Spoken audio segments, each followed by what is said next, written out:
This is like the 5th time that I've been recording this video, and it's been difficult for me for reasons I couldn't figure out. And then I changed my shirt and I felt better.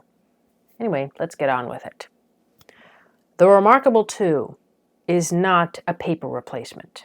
I would consider myself a bit of a journal enthusiast. I've been writing down my thoughts in an expansive fashion since I was 7 years old. This is my earliest journal. Here I am writing facts about plants. I don't know if these are real facts or where I even got these from, but there it is. Not much has changed. For as long as I could hold a pencil, I have been filling up pages with short stories, essays, long streams of consciousness. My smaller notebooks were more for fevered dreams, flash-of-the-moment ideas, lists, music I wanted to refer to, things I wanted to research. And finally, my computer was where I came, where I wanted to work on stories that seemed to be worth it, expand on things, and go through the trouble of editing. It's a common system. So here is not another person telling you to replace all that with an e-ink tablet. I'm not telling you to do anything at all. In fact, the opposite.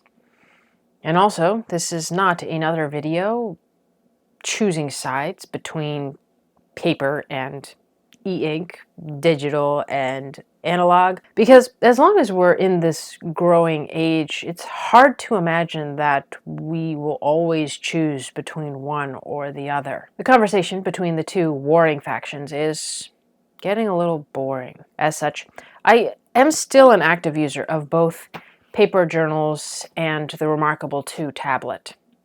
And I think after much experimentation, because let's face it, all of my writing is experimentation, I think I finally figured out my preferred use for this e-ink format. The reMarkable 2 is not the first of its kind, nor will it be the last. There are others out there that make use of the distraction-free e-ink writing model. So this conversation encompasses all of that. I just have a reMarkable 2, so that's what I'll be referring to. Be forewarned, I'm not going to talk about price, features, comparisons to other models.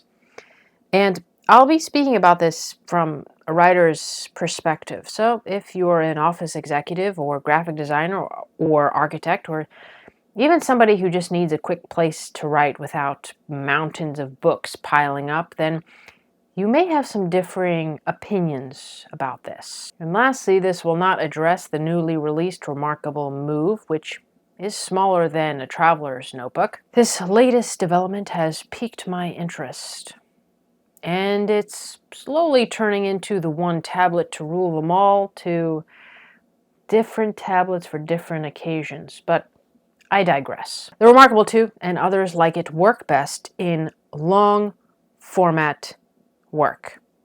Essays, novels, longer prose. I make full use of the keyboard, which is entirely how I utilize this device, as the handwriting option just doesn't feel right for me, in reasons I'll get into later. Now, you might argue that transferring all that work from the reMarkable to an actual computer to do proper edits is just doing double the work. However, the amount of time I have saved by not opening my computer, and thus the wormhole that is the internet, as I just go check that one thing, and instead come to the reMarkable to write, is well worth the perceived hassle of document transfer. It's really not that big a deal or that difficult, and I'm far less stressed about that than realizing I spend too long researching osprey migratory patterns and not enough time writing. So, thank you very much. Keep your tiny notebooks for those to-do lists and grocery lists and all those great ideas. Nobody is actually suggesting you replace all that with a giant tablet. The battery will run out. The ink will run dry. However, you will know well in advance before either of those things happen, so it's not really a sticking point. Now, and sure, the argument of, well, my Apple tablet can do that and so much more for a similar price yeah, the and more part, that's not what I want. I want all of this, where I rant and ramble for pages at a time for why The Legend of Zelda Breath of the Wild didn't hit for me, or pontificating the metaverse that is the actual Cheesecake Factory. To be here in this one piece of fascinating tech that does one thing really well, right. It's my alternate universe, a section of the world only I know about where nobody can reach me. A place where it's full of ideas, gravitational pulls, and things that don't necessarily make sense, but that I want to explore anyway. And there's nothing getting in the way to distract me. No glowing screen, no internet connection, no pressure to be anything other than myself. I once called this tablet the digital traveler's notebook, and I still stand by that. This is a galaxy of my own creation. Now, journaling and poetry is where it gets tricky, and I think a much more personal preference issue than an actual issue with the reMarkable 2.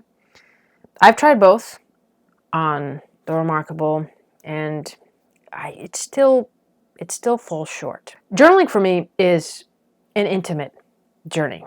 It's a timeline of events that I can flip through with ease and pick a date or a year or event at random and see my calmness through practiced script, or perhaps see my flight through rushed print. That is hard to replicate on the reMarkable 2, even with the handwriting options. Ink flow, the sensation of forming letters on a page, seeing the quick sheen of ink drying mottled and unique, no two strokes the same. The patina of books and pages that seem to expand with use. Journals are a thing of intrigue, and the beauty of recording one's closest thoughts or lines of emotions wrapped up in metaphors is symbiotic to that which they are held in. It's not everyone's cup of tea, but it is mine. Maybe I will explore the different cover templates for different journals on the reMarkable 2, but that's a journey for a different day. I'll probably always write my journal entries and poems in real books because it sort of feels like that's the point. It feels close to the heart.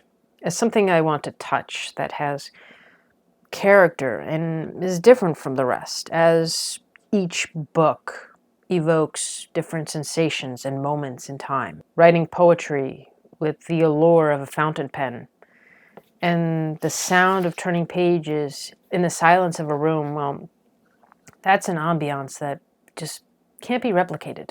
At this point, with the way the world is evolving into this hyper-digital cloud attempting to block out human thought and input, writing, and reading for that matter, in real books is probably turning into something pretty niche. And if you do it, it's not out of necessity, but out of reason for being. So no, I'm not suggesting to write off the reMarkable 2 completely.